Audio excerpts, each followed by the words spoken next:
के बारे में मेरा मन किया कि आप लोगों से चर्चा करें। जनता के बीच में जो मुझे लगा वो बातें जानी चाहिए। तो सबसे पहले तो मेरे मन में एक सवाल उठा कि जब 2018 से लेकर 23 के बीच में विधायक था, तब ये जो माननीय यूनुस खान जी हैं जो विधायक, इन्होंने जनता के लिए एक विज्ञापन नहीं दिया। चुनाव के दौरान ये आए और लगातार ये कहते रहे भ्रष्टाचार हुआ है, भ्रष्टाचार हुआ है। 6 महीने के अंदर इन्होंने बोला था कि मैं 6 महीने में सारे काम करा दूंगा। तो मुझे तो ये समझ नहीं आता कि 6 महीने में क्या आपने एक भी भ्रष्टाचार का मामला उजागर किया, आपने एंटी करप्शन में कोई शिकायत की, और अभी भी आप ये बोल रहे हैं कि भ्रष्टाचार जारी है। तो फिर आपके विधायक बनने के बाद बदलाव क्या हुआ? क्या ये आपका दायित्व नहीं है कि आप विधायक बने, भ्रष्टाचार रोके? क्या ये आपका दायित्व नहीं है उस पर आप काम करें? ये अनर्गल बातें हैं। और हम चूंकि आज विपक्ष में हैं, तो हमारी ये मैं मानता हूं जिम्मेदारी बनती है कि जो इन्होंने कहा था वो जनता के सामने लेके आए। इन्होंने ये कहा था कि मैं डीडवाना में एयरपोर्ट बना दूंगा। तो मैं पूछना चाहता हूं कि क्या जमीन का सर्वे हो गया एयरपोर्ट के लिए? क्या कोई ऐसी एजेंसी यहाँ पे आई है जो कि एयरपोर्ट बनाने के लिए सक्षम हो, जिसने कोई जमीन देखी हो? या आपने खोखले वादे किए थे, धनबल के आधार पे आप चुनाव जीत गए, और इसके बाद में लोगों की जो उम्मीदें हैं उनसे आपको कोई सरोकार नहीं रहा। कभी मैं एक दिन इनका इंटरव्यू देख रहा था, तो एक कोई पत्रकार जी है, मुझे उनका नाम ध्यान नहीं आ रहा, उसको बोल रहे थे हम तो इधर के भी नहीं है, हम तो उधर के भी नहीं, हम तो बीच वाले। अब इसके क्या मायने हैं? अभी कुछ रोज पहले बोल रहे थे उसी दिन कि जनता बोलेगी तो मैं झाड़ू लगाऊंगा।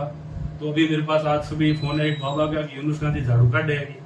तो मैं बोलता हूँ 1.5 घंटे सुबह, 1.5 घंटे शाम को आप झाड़ू लगाइए अगर ये कर सकते हैं। झाड़ू लगाना विधायक का काम नहीं है। विधायक का काम है जनता की जो मांगे हैं, जनता की जो उम्मीदें, अपेक्षा है, उनका आप खरा उतरे।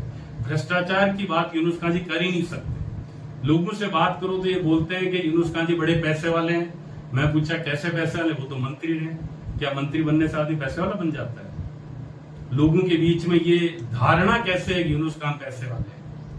आपके पास पैसा कहां से आया? लोग ऐसी बात क्यों सोचते हैं? और मैं आपको बताना चाहता हूं कि डीडवाना के इतिहास में आज दिन तक का सरकार में रहते हुए सरकार की मदद से सबसे बड़ा भूमि घोटाला किसी ने किया है तो यूनुस खान जी ने किया है। डीडवाना के अंदर रॉयल मार्केट के सामने जो सरकारी जमीन थी, जहाँ की सरकारी स्कूल था, उसको इन लोगों ने कब्जा लिया सरकार की मदद लेके, और आज दिन तक वो इन्होंने कब्जा रखा है। अगर इनकी नीयत ठीक होती तो उसकी जो वर्किंग कमेटी है उसके अंदर वो कलेक्टर को डाल सकते थे, एसडीएम एडीएम को डाल सकते थे। नहीं, इसके बनिस्बत खुद उसके आजीवन संरक्षक बन के बैठे हैं। और वो जो एग्रीमेंट था जमीन हड़पने का सरकार की मदद से इन्होंने किया, वो एग्रीमेंट का 8वां बिंदु ये बोलता है कि जब भी डीडवाना के अंदर राजकीय महिला महाविद्यालय बनेगा तो हम ये भूमि वापस सरकार को समर्पण कर देंगे। आज 3 साल के करीब वक्त हो गया है, क्या इन्होंने वो जमीन वापस दी? यूनुस खान जी को ये जवाब देना पड़ेगा। क्या आपने एयरपोर्ट बनाने का वादा किया था वो पूरा किया? क्या आपने वो एग्रीमेंट जिसमें कि वो जमीन आपने सरकारी अरबों रुपए की कब्जा ली और आप उसके संरक्षक बन गए, वो आपने वापस सरकार को दी है? और बड़ी अजीब सी बातें हैं। बोलते हैं कि मैं धन्यवाद देना चाहता हूं वसुंधरा राजे को, जिला बन गया। वसुंधरा राजे के टाइम से एक जिला बना था प्रतापगढ़, और ये यूनुस खान जी उस वक्त मंत्री थे। और मेरे पास ये जानकारी ये गए थे वसुंधरा जी के पास, मैडम मैडम मेरे भी जिला बनाओ। मैडम ने बोलते यूनुस चुप, मंत्री बना दिया ना। तो यूनुस खान जी ने आवाज नहीं उठाई। इस तरह के लोग हैं। काम करने के लिए आपको क्षमता चाहिए। क्या ये अस्वीकार कर सकते हैं इस बात से कि डीडवाना में एसपी नहीं बैठता? क्या स्वीकार कर सकते हैं कि आज पुलिस लाइन नहीं है, यहाँ कलेक्टर नहीं बैठता, यहाँ पे जिला परिषद का कार्यालय नहीं है, यहाँ नगर परिषद नहीं है, जिला अस्पताल नहीं है? यहाँ मेरे ही कार्यकाल के दौरान 132 का जीएसएस बना, इसके अलावा लोरोली जीएसएस बना, बिरांगना जीएसएस बना, खोजास जीएसएस बना, दुदोली जीएसएस बना, सेरानियाबाद जीएसएस बना। कल ये बोल रहे थे 2 दिन पहले सेरानियाबाद जीएसएस तैयार हो चुका है, इनको जानकारी नहीं है। वहां अभी तक पावर ट्रांसफार्मर नहीं आया। मैंने जो काम करवाया, मैं आज दिन तक उनकी रिपोर्ट लेता हूँ उस काम की क्या स्थिति है। मैंने जो सड़कें सैंक्शन करवाई उनकी लेता हूँ। इनको कहीं कोई जानकारी नहीं। इतने सारे कार्यालय खुल गए, उसके बाद बोलते हैं कि वहां पे खड़े होकर कलेक्टर ऑफिस में बोलते हैं कि ये जनहित में नहीं है। क्या डीडवाना जिला बनना जनहित में नहीं है? यूनुस खान जी के लिए जनहित में नहीं है, क्योंकि इनके लिए जनहित में तभी होता जब ये स्वयं मंत्री बन जाते। इनको पता ही नहीं मंत्री काम कैसे, मंत्री नहीं विधायक काम कैसे करेगा। ये विधायक बन के अब डिप्रेशन में चले गए।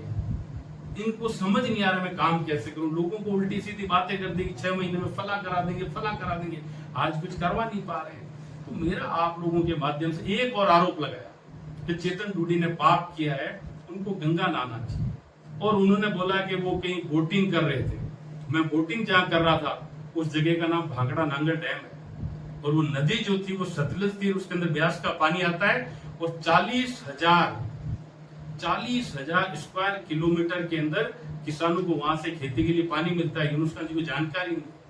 और गंगा जी का नाम ले, ये यूनुस खान जी को कहीं शोभा नहीं देता है। गंगा माँ का नाम लेते हैं कि प्रायश्चित करना चाहिए। यूनुस खान जी के अधिकार नहीं है कि हमारी धार्मिक भावनाओं को कहीं पे भी ठेस पहुंच जाए।